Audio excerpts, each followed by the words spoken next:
Okay, so here we're going to start with the Hurricane Mk.IIc, the Revell kit, and there are a couple of things that I wanted to kind of address immediately with this.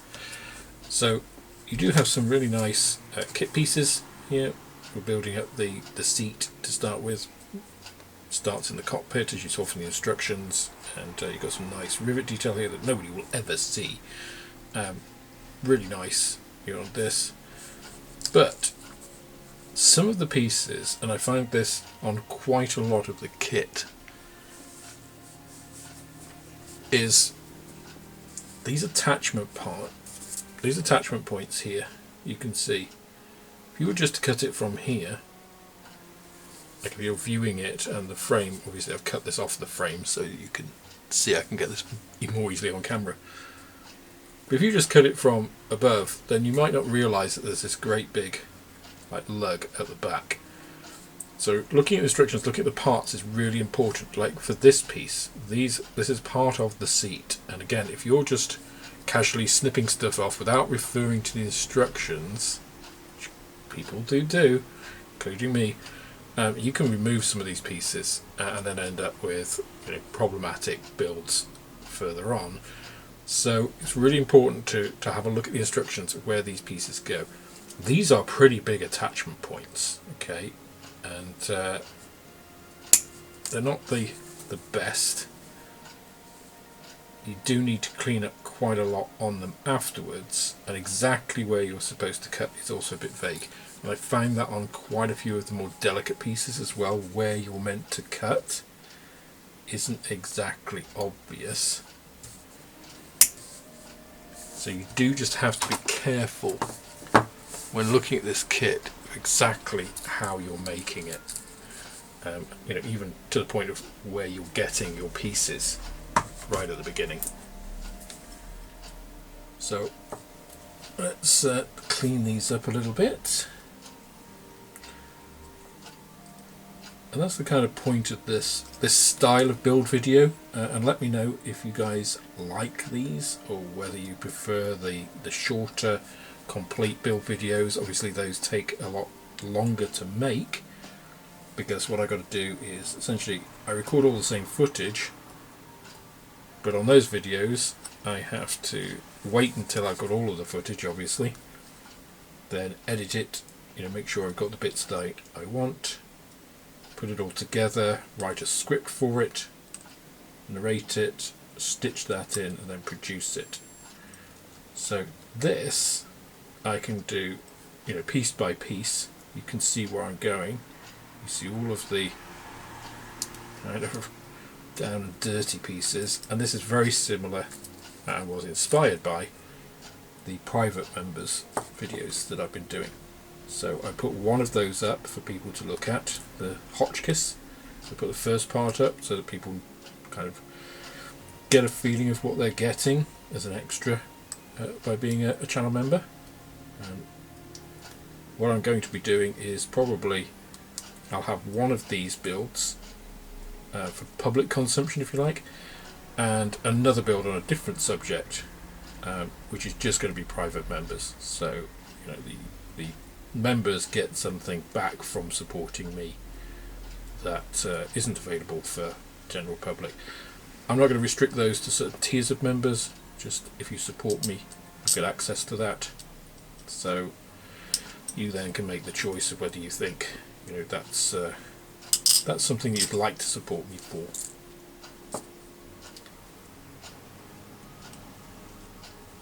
So yeah, the cleanup on these parts does detract a little bit, and obviously the private members build that I'm going to be filming at the same time as this is the Tamiya Nakajima Gecko Night Fighter in 1/48 scale, and this is certainly a more labour intensive experience so far, and that's just removing the pieces from the frames, right? So yeah, again, quite where you're supposed to trim some of these pieces isn't intuitive, so expect lots of reference to instructions. The instructions, as I mentioned before, These are excellent. The actual form of the instructions, which is good, because if they weren't, you'd really be stuck here. The other thing is, as you can probably see on these, there is a little bit of cleanup required on every single piece. It's not exactly flash, it's more like just a little bit of edging. I don't know what, there might be a proper term for that, I don't know it if there is, but you couldn't call it flash, but it's almost like an imprecision in the part slightly. It's not quite,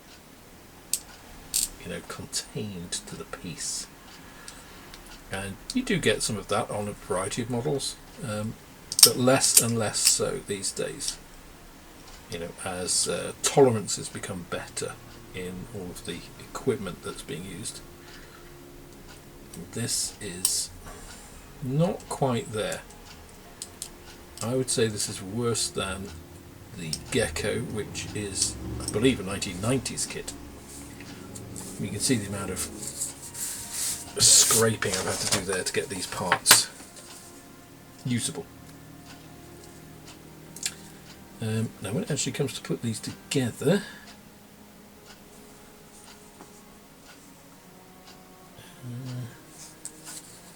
this is supposed to be easy, right?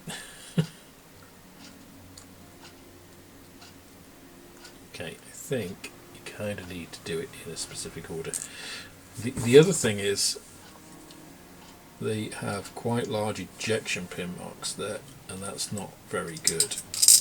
On a 32nd scale kit, where that's going to be quite visible, it's on the inside of the seat, I think I'm going to need to address those before I carry on. Unfortunately,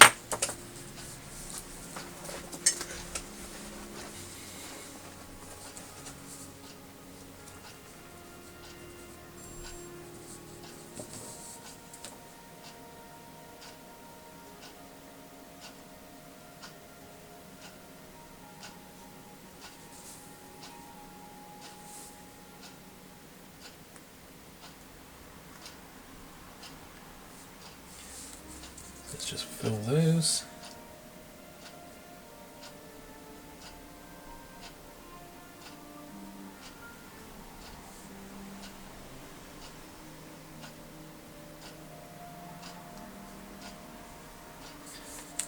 So I'll have to come back to that,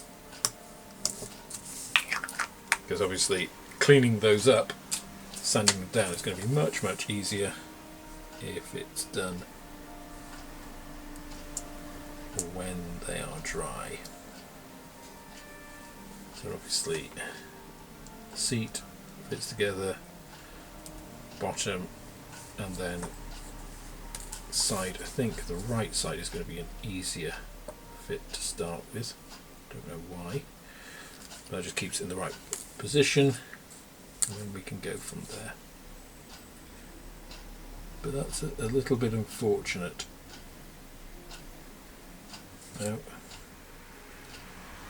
I might have actually cut that piece too short, I don't know, difficult to tell. So these parts do have nice attachment parts here, and location lugs, so underneath that's okay. Again, we've got some nice detail on the actual bottom of the seat here, but if we're going to do washes and stuff to bring that out, those have to be filled. So I'm going to leave that to one side and move on to the next stage.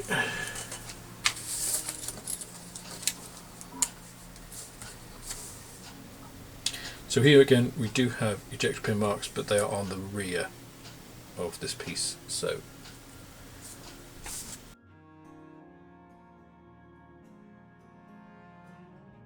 that's okay.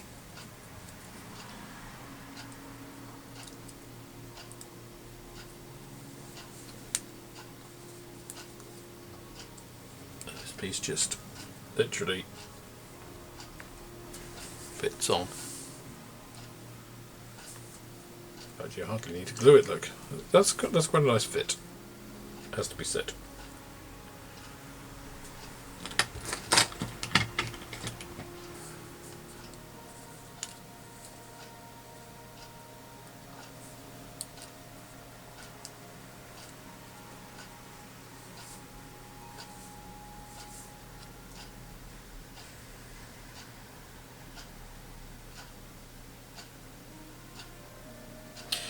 You do need to drill holes here, so again I'm going to have to put that aside, wait for that to dry, and then drill those holes.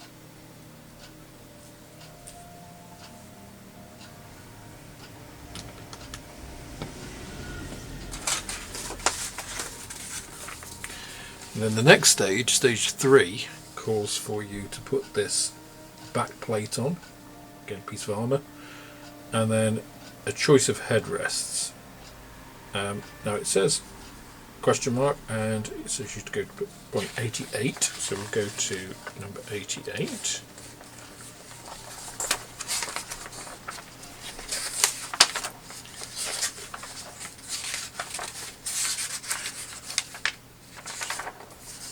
'86, '87. So 88 is if we want to do the post-war, but it doesn't really. Does that mean that this one? It doesn't really. So does that mean that this one is piece 88 and this one is the normal one?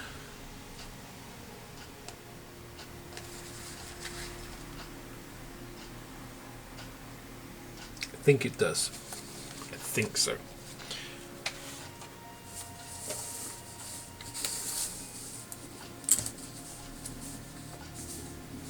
So these two obviously go in the holes that we're going to drill to give you that extra armour plate.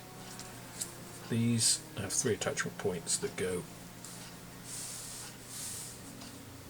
onto here,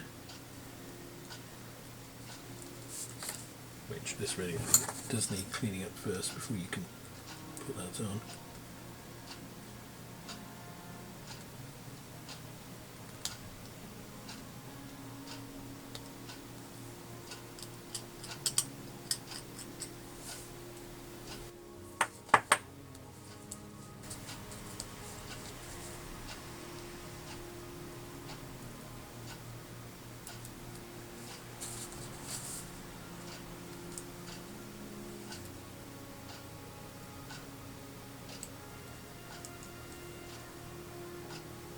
That's quite a pleasing fit.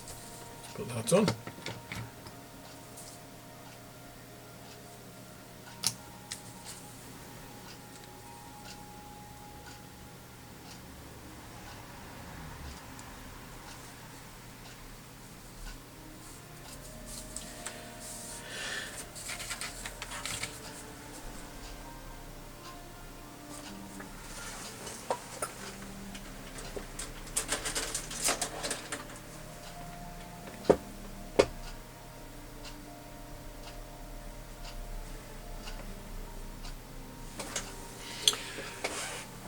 That does bring me to another point on this kit.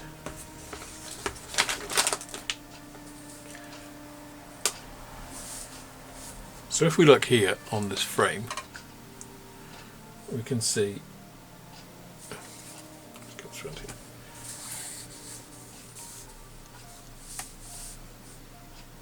So if we look here on this frame, we can see we've got part 20, we've got part 70, we've got part 28, 83, 82, 75, 78, 13, 102, 110, 62, 14, 16, 21.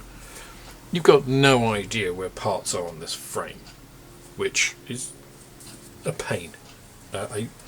It's one thing I wish manufacturers would be consistent about, is where they are putting parts. Now I get that you've got to set your frame out, okay, but there's nothing wrong with numbering them sequentially along here and changing it in the instructions, right? So not the best.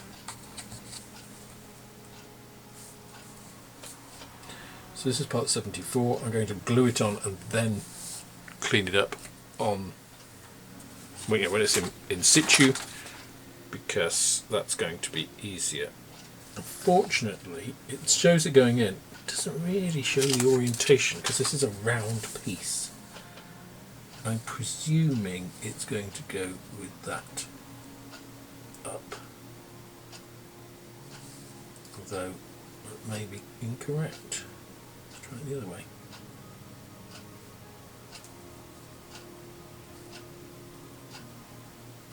Okay, that's a very poor fit. That wants to push off completely, and I don't know what angle it is, so again I'm going to have to actually look at some reference photos to see where exactly that should go, and that is not a good fit. That piece does not fit well in here at all.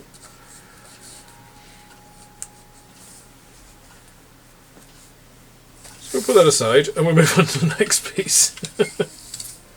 So again, I've got something else to say, and I know we're only up to step 4 and I've called out several parts here, but this is one piece, and this happens a lot in the kit. I've used this as an example. I've cut it out from the frame. I'll show you another example in a second.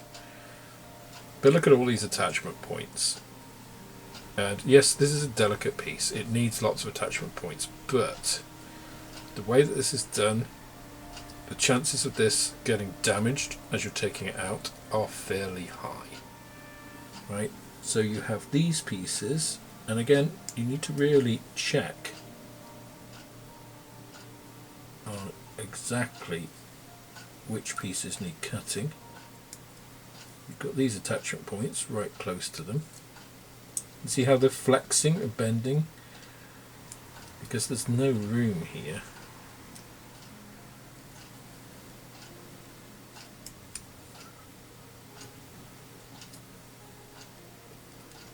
Here's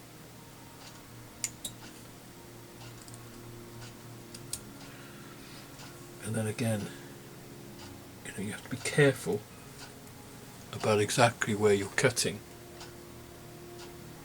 to make sure you don't cut off too much.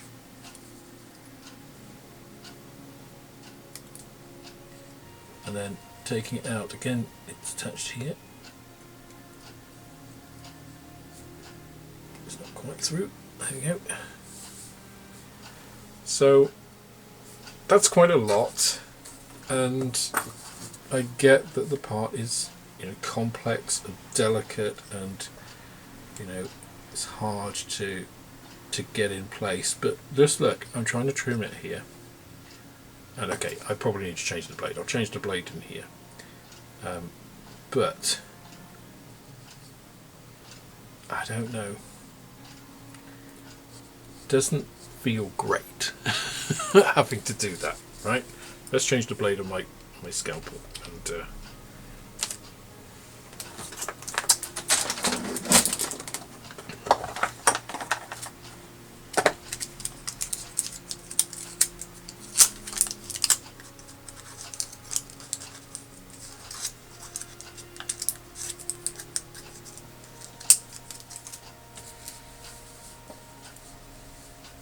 so brand new scalpel blade.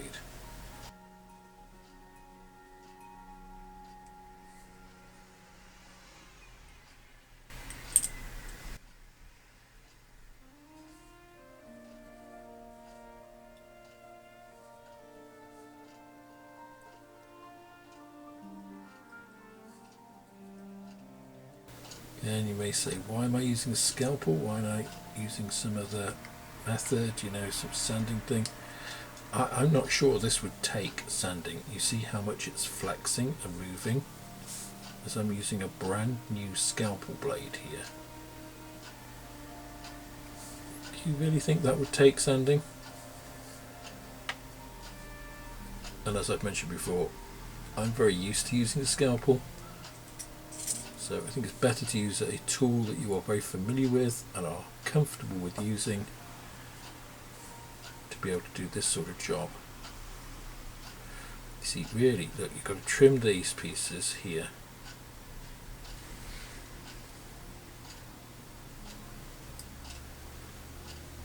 without breaking them off the end of this piece. It's not, it feels fragile.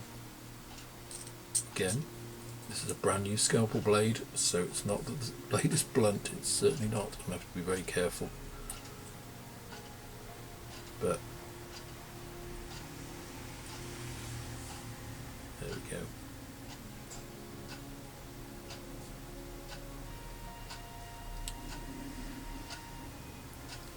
Was making it all in one piece like this the best idea? You see, I think that piece could have been separate. That would have made it easier. Yeah, I don't know.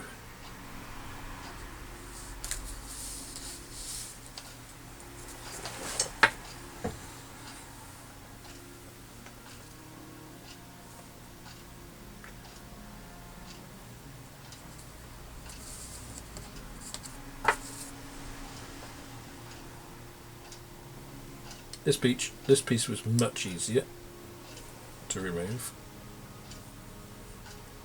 You can see it basically just had, because you've got big solid boards here.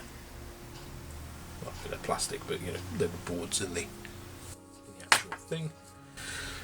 And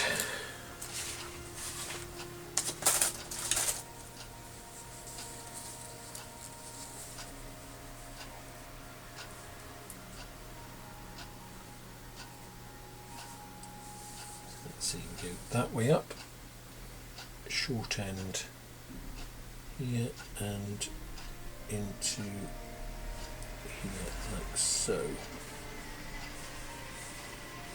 Okay, at least the attachment feels pretty decent. Plastic also, you know, reacts well with Tamiya. Or extra thin, I should say. This obviously is my own. That was painless. Removing the part, painful. Actually, putting the part together, painless.